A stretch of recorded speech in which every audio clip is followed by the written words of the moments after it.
News live અને હું છું ખુશાલી। સમાચારની શરૂઆત કરીશું બ્રેકિંગ ન્યૂઝથી જે મળી રહ્યા છે। એક તરફ ઓડાએ પોતાની બુદ્ધિનું પ્રદર્શન કર્યું છે। અમદાવાદમાં બ્રિજ બનાવવા પાછળ 80 કરોડનો ખર્ચ કરવામાં આવ્યો છે, ત્યારે અણઘડ આયોજન ઓડાના અધિકારીઓનું ચોક્કસથી કહી શકાય। ઘુમા શિલજને જોડતો 80 કરોડનો ઓવરબ્રિજ ઉતરતા જ સામે દિવાલ દેખાય છે। વહીવટી તંત્રના અણઘડ આયોજનથી પ્રજાના પૈસા પાણીમાં જતા જોવા મળ્યા। ઓડા પુલ પૂરો થયો ત્યાંથી રસ્તો આગળ છે જ નહીં, સીધી દિવાલ દેખાય છે। 5 વર્ષ પહેલા કરેલું પ્લાનિંગ પણ અધવચ્ચે અટક્યું હોય તેવા ચોક્કસ દ્રશ્ય દેખાઈ રહ્યા છે। જનતાનો આક્ષેપ વિકાસના નામે કટકી કરવામાં આવી છે। ભ્રષ્ટાચાર કઈ હદ સુધી પહોંચ્યું છે, ભ્રષ્ટાચાર કહેવાય કે મૂર્ખામી, તે આ દ્રશ્યો પરથી ચોક્કસ સાબિત થાય છે। વહીવટી તંત્રના અણઘડ આયોજનથી પ્રજાના પૈસા પાણીમાં જોવા મળ્યા।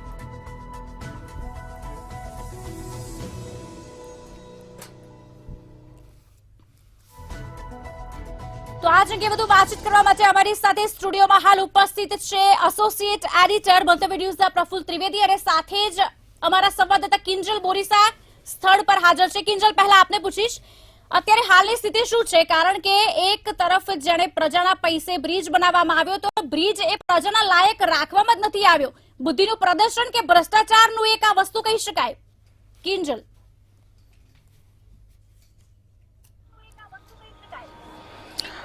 ખુશાલી, ચોક્કસથી હાલ જે આ બ્રિજ છે અને હું ગુમા તરફના રસ્તા ઉપર ઊભી છું અને અત્યારે આ બ્રિજ છે તે આખો બની ગયો છે, પરંતુ લોકો વાહન લઈને આ બ્રિજ ઉપરથી નથી જઈ રહ્યા, માત્ર તેઓ આ બ્રિજનો ઉપયોગ વોકવે તરીકે કરી રહ્યા છે। અને આ શા માટે તેમને આવી ફરજ પડી છે? કારણ કે ઓડાએ પોતાની બુદ્ધિનું પ્રદર્શન કર્યું છે। લોકોના 80 કરોડ રૂપિયા છે તે પાણીમાં ગયા છે, ત્યારે લોકો છે તે આ બ્રિજ ફરવા માટે ઉપયોગ કરી રહ્યા છે, કારણ કે બીજો કોઈ રસ્તો જ નથી। લોકોને આશા હતી કે જો આ બ્રિજ બનશે તો તેઓ ગુમાથી લઈને શિલજ સુધીનો જે રેલવેનો જે ફાટક આવે છે તે ફાટકની સમસ્યાથી મુક્તિ મળશે, પરંતુ તેવું થયું નહીં અને હવે અત્યારે લોકો છે તે આ બ્રિજ ઉપરથી ચાલીને જઈ રહ્યા છે। આપણે લોકો સાથે પણ વાત કરવાનો પ્રયાસ કરીશું, કારણ કે તેઓ છે તે અત્યારે આ બ્રિજ ઉપરથી ચાલીને જઈ રહ્યા છે, કારણ કે વાહન લઈને જવાય તેવી પરિસ્થિતિ જ નથી। બા, શું કહેશો? અત્યારે બ્રિજ ઉપરથી ચાલીને જઈ રહ્યા છો, બ્રિજ ઉપર વાહન લઈને અવાય તેવી સ્થિતિ નથી, કેમ સ્થિતિ નથી? આ બ્રિજ ઉપર ચાલવાની મજા આવે, અત્યારે કોઈ વાહન વ્યવહાર છે નહીં, પણ બ્રિજ ચાલુ કરી શકાય એવું જ નથી, કારણ કે જ્યારે બંધ થાય હા ચાલુ થાય એવું નથી, સામે દિવાલ છે। એટલે આ બુદ્ધિનું પ્રદર્શન કહેવાય, કારણ કે 80 કરોડ, હા 80 કરોડ રૂપિયા ખર્ચ્યા, બરાબર। શું કહેશો તમે કે પ્રજાનો ટેક્સ આગળનું કઈક પ્રોગ્રેસ થાય એવું છે જ નહીં। જ્યારે બને ત્યારે એમને એન્જિનિયરોને બધું ચેક કરવું જોઈએ કે અહીંયા કયો છેડો જાય છે, શું છે શું નહીં, એના માટે એમને ધ્યાન તો આપવું જ જોઈએ ને। લાખો રૂપિયાનો પગાર લે છે એન્જિનિયરો, અને હવે પર જ છે ને બધું, હવે આ બધું કોને જોવાનું? એટલે શું એન્જિનિયરોએ કઈ કર્યું, સર્વે જ નહીં કર્યું એવું લાગે તમને? કે એમને જોવાનું ને, કે જેને કોન્ટ્રાક્ટ આપે છે એમને જોવાનું ને, એન્જિનિયરોને જોવાનું કે કોણે કોન્ટ્રાક્ટ આપ્યો, કેવી રીતે આપ્યો, શું છે, ક્યાં જાય છે, એને ડિઝાઇનર તો કર્યું જ હશે ને। એટલે લોકો છે તે સવાલ ઉઠાવી રહ્યા છે, કારણ કે તેમના ટેક્સના પૈસા અત્યારે પાણીમાં ગયા છે। અન્ય એક મહિલા છે, તેમની સાથે પણ વાત કરીશું।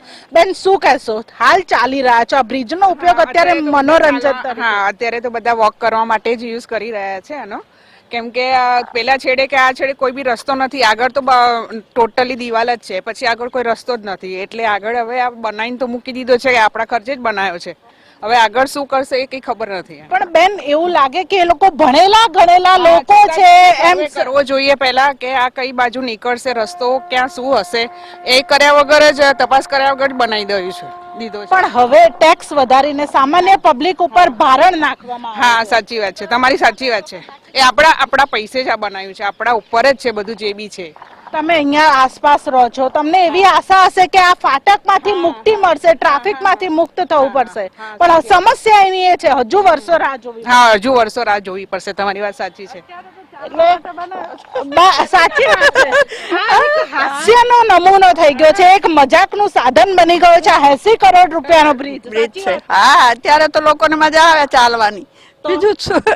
બરાબર. એટલે લોકો છે તે અત્યારે ઓરડા ઉપર હસી રહ્યા છે, કારણ કે આ બ્રિજ છે તે એક મજાકનું સાધન બની ગયો છે. એન્જિનિયર હતા સંજય પટેલ, કે જેમણે શું આ બ્રિજ બનાવતા પહેલા કોઈ પણ પ્રકારનું ગ્રાઉન્ડ ઝીરો રિપોર્ટિંગ કે ચકાસણી નહીં કરી હોય, અને તેમની પાસે ઓફ ધ રેકોર્ડ એવી પણ માહિતી મળી છે કે તેમની પાસે આ બ્રિજની બ્લુપ્રિન્ટ જ નથી.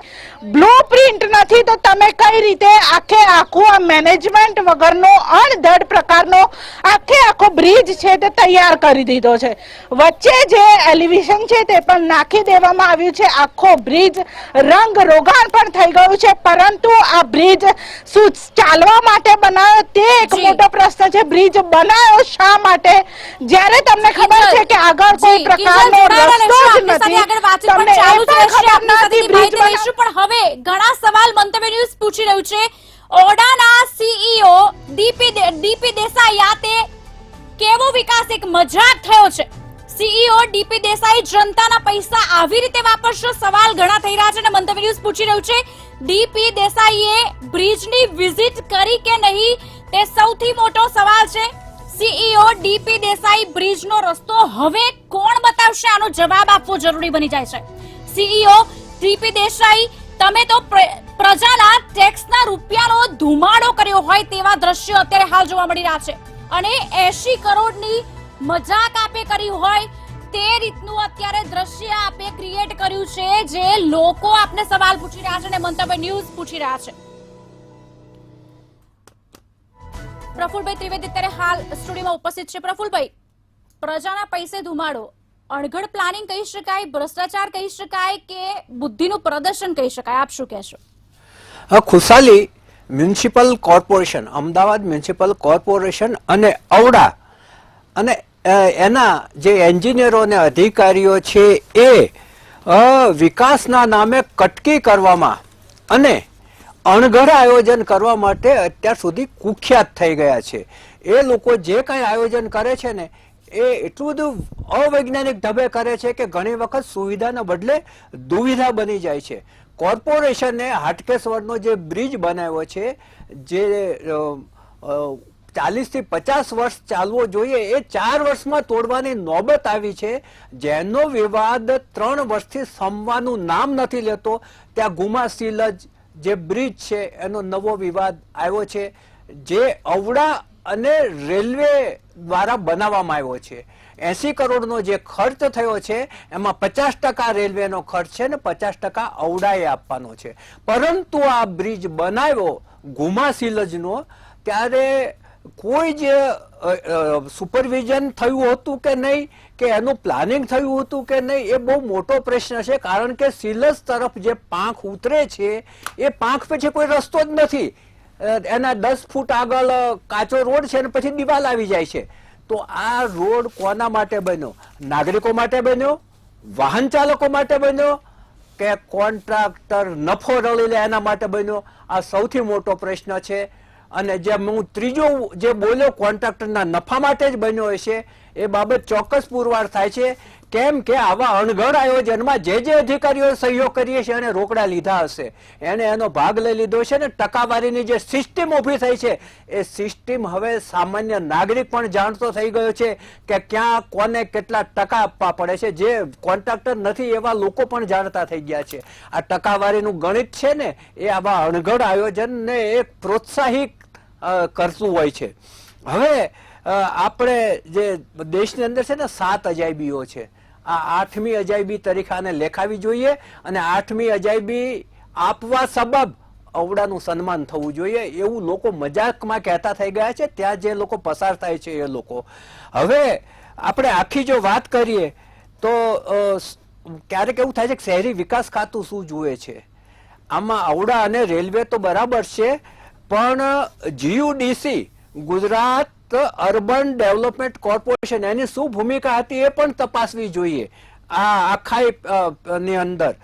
હવે આગળ જો એપ્રોચ રોડ નથી જ, હવે રેલવે છે એ એના પૈસા આપીને છૂટી જાય છે, આગળ એપ્રોચ રોડ કયો છે એ જોતું નથી. એ જોવાની જવાબદારી ઔડાની હતી, જ્યાં ઔડા સદંતર રીતે નિષ્ફળ ગયું છે. ઔડાના સીઈઓ જે ડીપી દેસાઈ છે, એમના વખતમાં આ આયોજન હતું ને પછી એ રાજકોટ કોર્પોરેશનના કમિશનર તરીકે ગયા, હવે ફરી પણ પાછા આવી ગયા છે. એટલે આ આયોજન છે એ એમની સમયગાળા દરમિયાન થયેલું.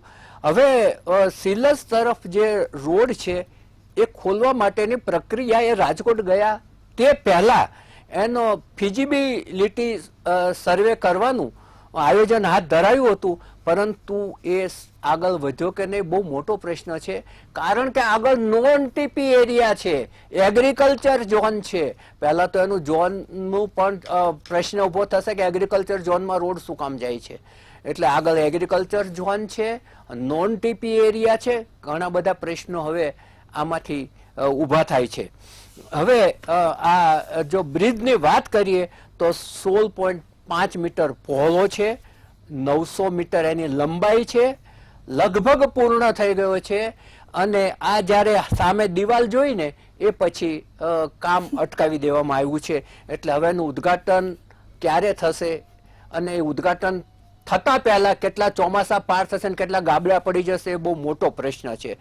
હવે રોડ ખોલવાની જવાબદારી છે એ ઔડા અને અમદાવાદ મ્યુનિસિપલ કોર્પોરેશનની છે, અને એના માટે એ લોકોએ આગળ પ્રયાસો કરવા પડશે કે ભાઈ એગ્રીકલ્ચર ઝોનને કઈ રીતે ફેરવવો, નોન ટીપીમાં ટીપીની પ્રક્રિયા આગળ વધારવી, એ બધા જ પ્રશ્નો હવે ઊભા થતા હોય છે.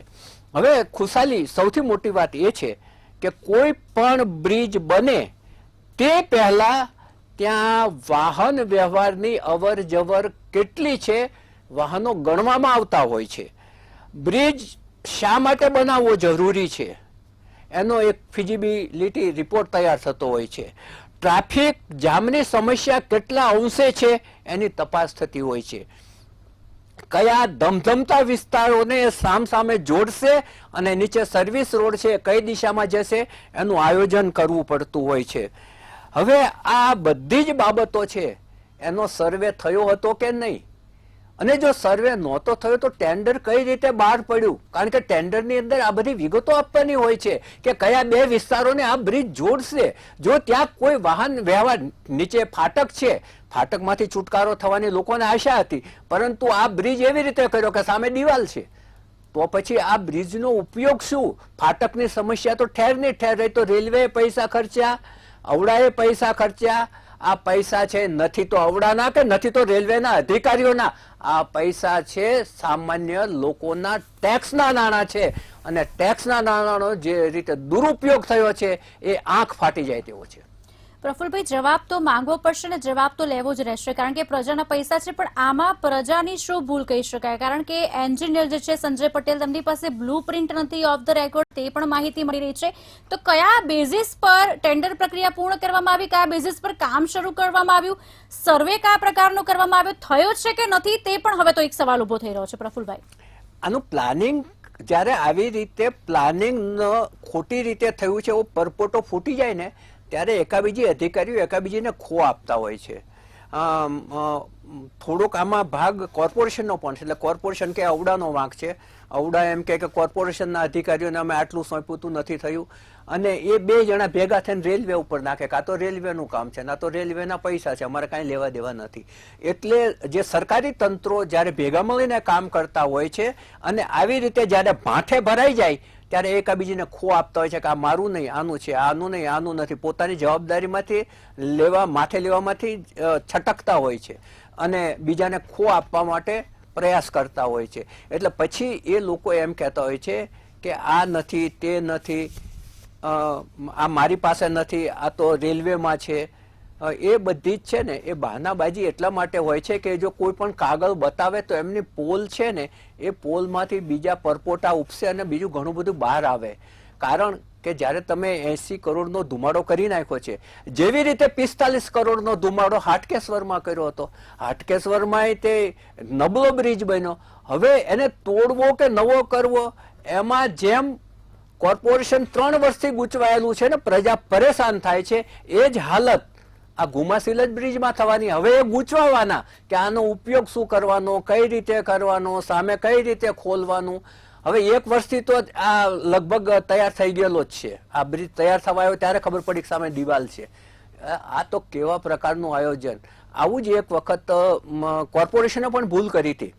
જ્યારે દુધેશ્વર વાડજને જોડતો બ્રિજ બન્યો ત્યારે વાડજ તરફ જે પાંખ ઉતરીને ત્યારે ખબર પડી કે ત્યાં તો ઝૂંપડપટ્ટી છે અને એક ઓફિશિયલ પાસ થયેલું શોપિંગ સેન્ટર છે. એ બધું તોડવાનો વાર આવ્યો. શોપિંગ સેન્ટર વાળાને વૈકલ્પિક વ્યવસ્થા આપવી પડી, ઝૂંપડપટ્ટીઓને વૈકલ્પિક વ્યવસ્થા આપવી પડી. તો પછી તમે પ્લાનિંગ કરો છો ત્યારે બે છેડાનો તમે ભૌગોલિક પરિસ્થિતિનો પણ અભ્યાસ નથી કરતા. આ તો કેટલું અણઘડ વહીવટ છે. એના આ એક પછી એક નમૂનાઓ છે અને એમાં તો આ તો જે નમૂનો છે એક નવું છોગું છે. જી, કિંજલ પણ અમારી સાથે જોડાયેલી છે. કિંજલ, અણઘડ પ્રદર્શન કહી શકાય બુદ્ધિનું, સાથે જ જે બ્રિજ કરવામાં આવ્યો છે તેની આગળ કોઈ રસ્તો જ નથી, એગ્રીકલ્ચરમાં જઈ રહ્યું છે, ઘણા બધા વિવાદો સામે આવ્યા છે. પણ હવે એ જાણવાની કોશિશ ચોક્કસથી કરીશું કે બ્લુ પ્રિન્ટ હતી નહીં તો આ થયું કેવી રીતે, આગળ વધ્યું કેવી રીતે, અને કાર્યવાહી તો ચોક્કસ થવી જ જોઈએ આની પર. કિંજલ,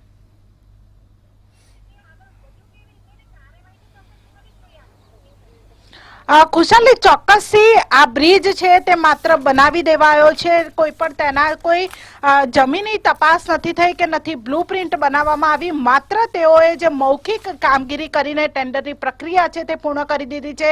ઓડા અને રેલવે આ બંને જે પોતાના રીતે આ જે બ્રિજ છે તે બનાવાયો છે તેની સાથે જે ઓડાએ પોતાના પૈસા છે તે આપી દીધા છે અને હજુ રેલવેએ પોતાના પૈસા આપવાના જે બાકી છે. પરંતુ હવે આ બ્રિજ બની તો ગયો છે, પરંતુ હવે બ્રિજ હવે જે છે તે કોર્પોરેશનના હાથમાં છે. કારણ કે બ્રિજ ચાલુ કરવો કે કેમ, કારણ કે આગળ જે છે એગ્રીકલ્ચર ઝોન છે અને ત્યાં એક ફાર્મ હાઉસ છે. ફાર્મ હાઉસની બાજુમાં એક બંગલો છે અને તેની બાજુમાં પણ એક બંગલો છે અને ત્યારબાદ જે રોડ છે તેની શરૂઆત થાય છે.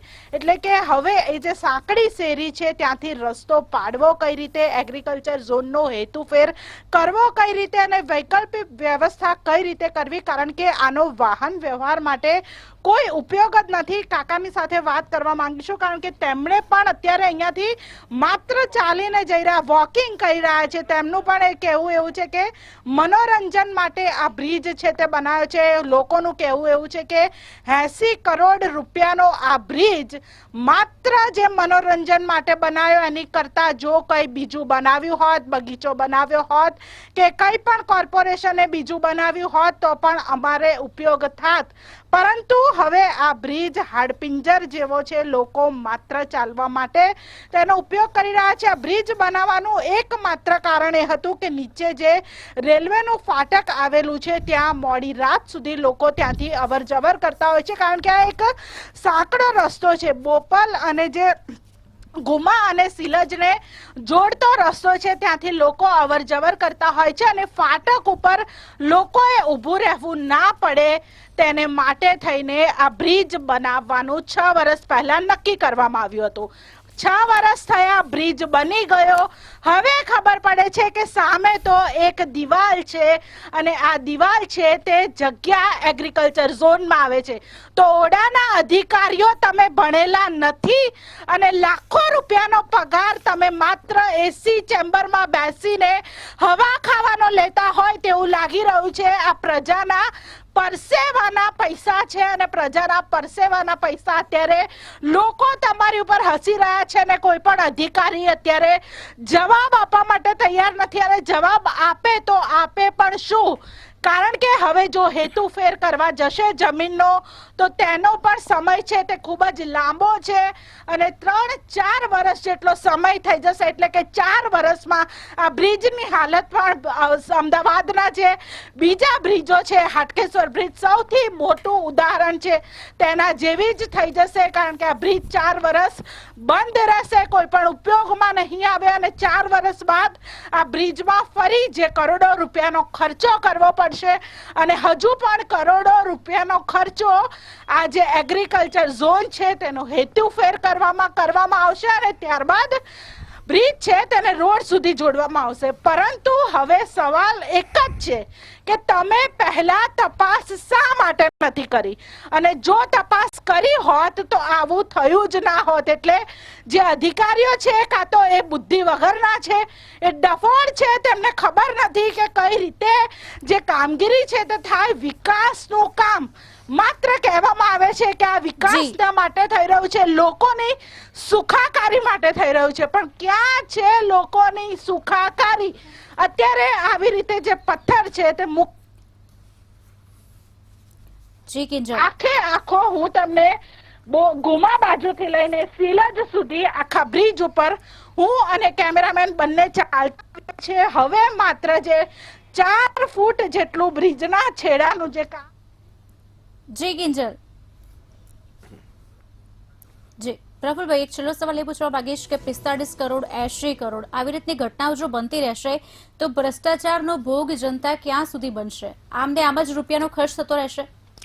ખુશાલી, ખરેખર તો આખી જે સ્થળ ઉપરની પરિસ્થિતિ છે એ તપાસ્યા વગર જે એન્જિનિયરો અધિકારીઓએ આ ટેન્ડરમાં સહયોગ કરી હોય એ તમામ સામે તપાસ ચાલુ થવી જોઈએ. એ તમામની મિલકતોની તપાસ થવી જોઈએ, કારણ કે આ કોઈ એમના રોકડાનો વ્યવહાર થયા વગર સહયોગ ના કરી હોય. કારણ કે એ વખતે એમના મગજમાં હશે જ કે આ બ્લન્ડર છે, અને જો એ વખતે એ લોકોએ તપાસ ના કરી હોય તો અત્યારે એમની સામે તપાસ ચાલુ થવી જોઈએ ને સરકારે આ બાબતને ગંભીરતાથી લેવી જોઈએ. હવે જે લોકો ત્યાં મજાક કરી રહ્યા છે 80 કરોડની, એનો હું તને એક ક્રૂર મજાક છે, એ હું તને ક્રૂર મજાક સંભળાવું છું કે આપણો અહીંનો એક રાજનેતા છે એ વિદેશની અંદર એક દેશની અંદર ગયો અને ત્યાંના રાજનેતાને ત્યાં મહેમાન હતો, એટલે એણે ત્યાંના બંગલાના બહુ વખાણ કર્યા, તમારો બંગલો બહુ સરસ છે. એટલે એને બારી ખોલીને બતાવ્યું કે સામે પેલો કઈ શું દેખાય છે, તો કે આ બ્રિજ દેખાય છે. બસ ત્યારે એમાંથી આ બંગલો થયો. પછી એ રાજનેતા આપણા રાજનેતાને ત્યાં મહેમાન બનવા માટે 5 વર્ષ પછી આવ્યો, ત્યારે એને કહ્યું કે તમારો બંગલો તો મારા બંગલા કરતા મોટો છે. એટલે એને બારી ખોલીને બતાવ્યું કે સામે કાંઈ દેખાય છે, તો કે ના, તો કે ન્યા બ્રિજ બન્યો છે કે, અને એમાંથી આ બંગલો બન્યો છે, એટલે કાગળ ઉપર બ્રિજ બન્યો છે એમ. એટલે ત્યાં કઈ દેખાય છે, તો કે ના, બસ કે એ જે બ્રિજ છે ને, નથી દેખાતો બ્રિજ, એમાંથી આ બંગલો બન્યો છે. આ એક ક્રૂર મજાક છે, અને આ ક્રૂર મજાક લોકોના મનમાં ત્યારે જ આવી છે કે આવું ચોક્કસ બનતું હશે. એટલે આ જે ઘુમા અને સિલજ વચ્ચેનો જે બ્રિજ બન્યો છે, રેલવે ઓવરબ્રિજ બન્યો છે, જેમાં કેન્દ્ર સરકારના પૈસા છે, રેલવે ખાતાના 50% પૈસા. રેલવે ખાતું કે જે સૌથી ચીકણું ખાતું ગણાય છે, રેલવે અને પોસ્ટ ડિપાર્ટમેન્ટ, આ એક ચીકણું ખાતું ગણાય છે, અને આમાં પૈયે પૈનો હિસાબ રહેતો હોય છે. એણે આવી કેમ ભૂલ કરી, એ સૌથી મોટો પ્રશ્ન છે. જે ચોક્કસથી કિંજલ, આપ અમારી સાથે જોડાયા, સમગ્ર માહિતી આપી દીધી બદલ આપનો ખૂબ ખૂબ આભાર. પ્રફુલભાઈ, આપનો પણ આભાર ડિબેટમાં જોડાયા તે બદલ.